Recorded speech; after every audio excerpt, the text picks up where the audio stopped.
Good morning with Sabi, brought to you by Benasan Builders and Developers. Welcome again good morning with सभी का ये kitchen है और हमारे दरमियान आज फरहाना लखानी मौजूद है। फरहाना कैसे हो आप? शेफ फरहाना, कितने टाइम से आप खाना जो है 2 साल हो गए। 2 साल कुकिंग करते हुए? जी कुकिंग करते गुड है, गुड है।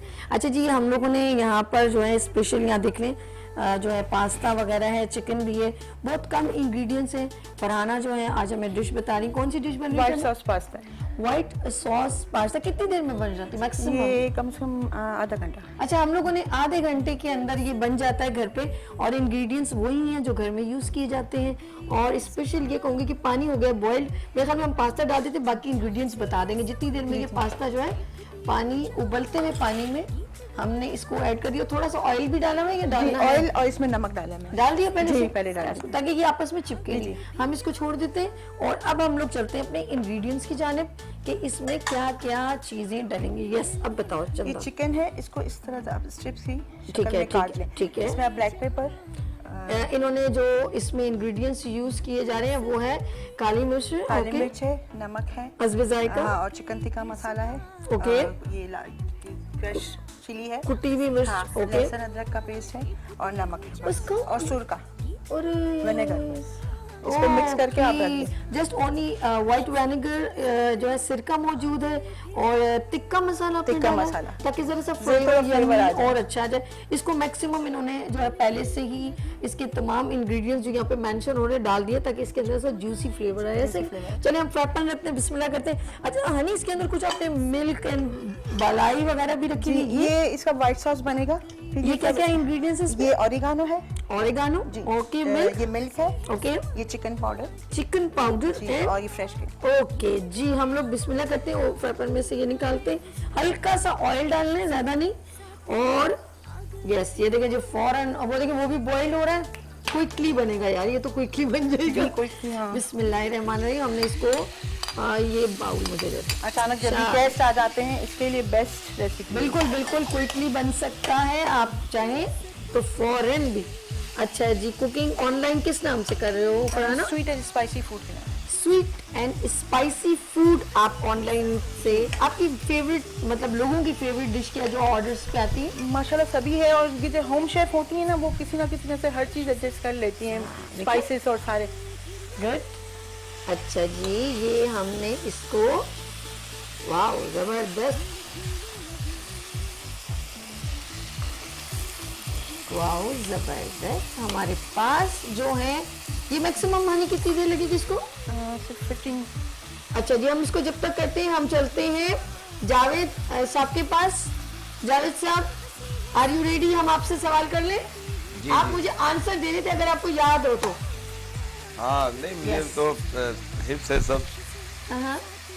तो आप असल में मसला ये था कि हम नवाज शरीफ और मौलाना और इनकी मवाजना कर रहे थे आपस में, और आपने देखा, बल्कि मैं ये कहूँगा कि अगर आप इस वक्त मौजूदा जो तमाम सियासतदान हैं अगर आप उनको देखते हैं और उनका आपस में मवाजना करते हैं तो तमाम लोग जो मौजूद थे, यानी नवाज शरीफ, जरदारी, अल्ताफ भाई हमारे और बहुत, ये सियासत में आने के बाद मशहूर हुए, और जो आज इनके जो असासे हैं वो भी सियासत में आने के बाद बने। लेकिन अगर हम खान साहब का इनसे मवाजना करते हैं तो वो सियासत में आने से पहले भी एक हीरो थे। इज्जत, दौलत, शोहरत, तमाम चीज़ें उनके पास मौजूद थी, और वो सियासत में सिर्फ मुल्क और कौम की बेहतरी के लिए आए थे।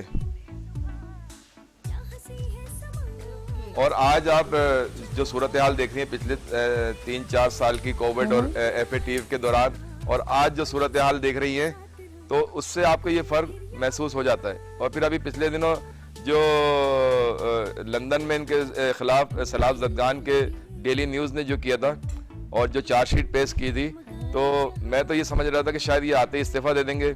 अगर ये इस्तीफ़ा नहीं देंगे तो PDM की जमातों में इतना मतलब कि कौमी शऊर होगा कि वो इनसे इस्तीफ़ा तलब करेगी, लेकिन ऐसा कुछ भी नहीं हुआ।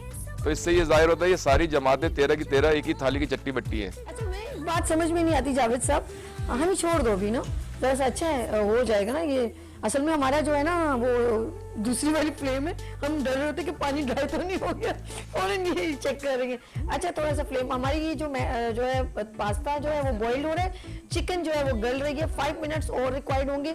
अच्छा पास्ता को अलग अलग करने के लिए आपने इसमें ऑयल इस्तेमाल, अगर कोई ऑयल ना इस्तेमाल करे, इसके अलावा कोई और भी इसके अंदर टिप है?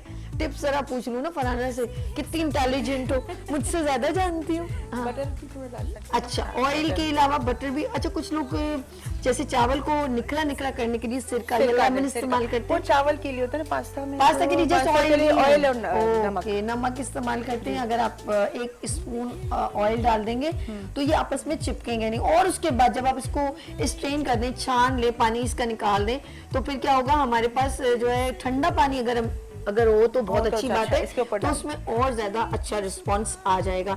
अच्छा जी, मैं जावेद साहब से पूछती हूँ कि मुझे एक बात समझ में नहीं आती कि हर पार्टी के एक खास मोटिव होते हैं, एक प्रिंसिपल होते हैं, और कोई किसी के भी जैसे पीपल्स पार्टी का एक अलग होगा, रोटी कपड़ा और मकान और बहुत सारी बातें स्ट्रेटेजीज होती है।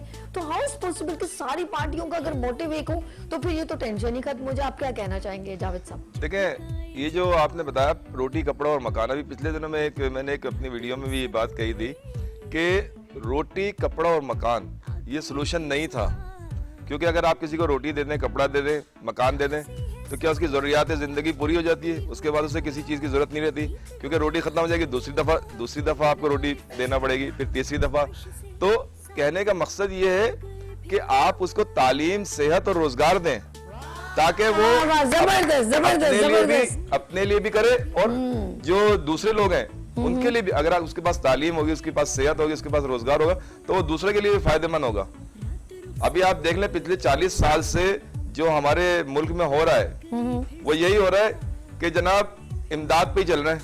क्योंकि अच्छा, इसमें मैं आपको एक बात और ऐड करना चाहूंगा कि ये जो हमारे कोटा सिस्टम जो हमारा राइज हुआ था 40 साल से, अगर देखा जाए, क्योंकि उसमें हमने कोटे पे नाअहलों को भर्ती किया और अहल लोगों को बाहर कर दिया। अब उसका रिजल्ट ये हुआ कि 40 साल में मुल्क तबाही के दहाने पे हो गया। अगर इन्हीं सीटों पे, इन्हीं पोस्टों पे अहल लोग होते तो पाकिस्तान, आप एक वक्त था कि पाकिस्तान एशियन टाइगर बनने जा रहा था। अगर आप 80 और 90 की दहाई का याद करें तो उस वक्त पूरे एशिया में वो एशियन टाइगर के नाम से जाना जाता था। उस वक्त चाइना में कोई इतने डेवलपमेंट नहीं थी, इतनी तरक्की नहीं थी, मलेशिया और जो दूसरे मुल्क हैं एशिया के, पाकिस्तान उसमें सबसे मजबूत और मुस्तहकम मुल्क माना जाता था। यानी आप अभी हिस्ट्री देखते हैं कि हमने चाइना को भी इमदाद की, हमने जर्मनी को भी किसी वक्त में दी, और वो मुल्क आज वो आप जैसे शहबाज शरीफ को देते हैं जी मैं पैसे मांगने नहीं आया लेकिन मजबूरी है, तो इस मुकाम पे पहुंचाया भी तो आपने भाई। अगर आप 35-40 साल में कुछ ऐसे इकदाम करते हैं, यहाँ पे डैम बनाते हैं, यहाँ पे अच्छा आप ये देखें, अब इस मुल्क की ये पोजीशन हो गई है, हर पढ़ा लिखा आदमी यहाँ से बाहर जाना चाहता है, क्योंकि उससे यहाँ पे मौके नहीं है।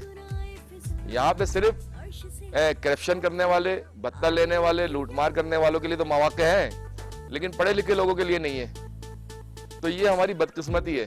तो इसके लिए मैं सबसे पहले ये चाहूंगा कि अहल लोगों को लाया जाए और कोटे सिस्टम का बिल्कुल खात्मा कर दिया जाए। और दूसरी बात, आपने अभी कहा था कि जी वो मैं अभी लाहौर गई थी और वहां पे मैंने बड़ा अच्छा देखा, और ये तो उसके लिए सिर्फ मैं ये कहना चाहूंगा कि वजीर आजम जो होता है वो पूरे मुल्क का होता है। लेकिन अच्छा, फिर पिछली 3 साल 4 साल की गवर्नमेंट में आपने देखा कि पूरे मुल्क में काम हुआ, सिवाय सिंध के 18वीं तरमीम के तहत जो इन्होंने बहुत सारी चीजें की। तो वजीर आजम पूरे मुल्क का होता है। अब हमारे यहाँ पहले क्या होता था कि जी नवाज शरीफ आ गए तो वो पंजाब के वजीर आजम, सिंध की पार्टी के आ गए तो वो अपने आप को सिंध का वजीर आजम समझते थे। मतलब एक बिखरा हुआ मुल्क था जिसको एक प्लेटफॉर्म पे ला के, यानी पठान, पंजाबी, सिंधी, बलोची सबको एक प्लेटफॉर्म पे ला, कौमी पार्टी बनी। क्या बात इस वक्त सबसे अहम जरूरत जो हमारी थी वो एक कौमी पार्टी की थी। और आप देखें अभी जो खान साहब के जितने भी जलसे होते हैं और जिस शहर में भी होते हैं, उसमें आप देखें हर कौमियत के और हर मजहब के लोग होते हैं। लेकिन हमें पहले बांटा हुआ था और ये भी एक सियासत थी। चलें सर, ये तो चलता रहेगा और हम खानों के मजे लेते रहेंगे। ये भी जरूरी है, असल ये में जरूरी है, जिंदगी के लिए ये भी ये जरूरी भी है जरूरी है। खाना। अच्छा जी, जो है फरहाना ने चिकन जो बड़ी मजेदार बनाई थी, फ्राई हो चुकी है, ठीक है। अब हम इसमें व्हाइट सॉस बनाएंगे। व्हाइट सॉस बनाएंगे, तो हम यहाँ छोटी सी ब्रेक ले लें। हम लोग यहाँ पर ब्रेक लेते हैं और मिलते हैं ब्रेक के बाद गुड मॉर्निंग विद सभी के साथ। Good morning with Sabi, brought to you by Benasan Builders and Developers.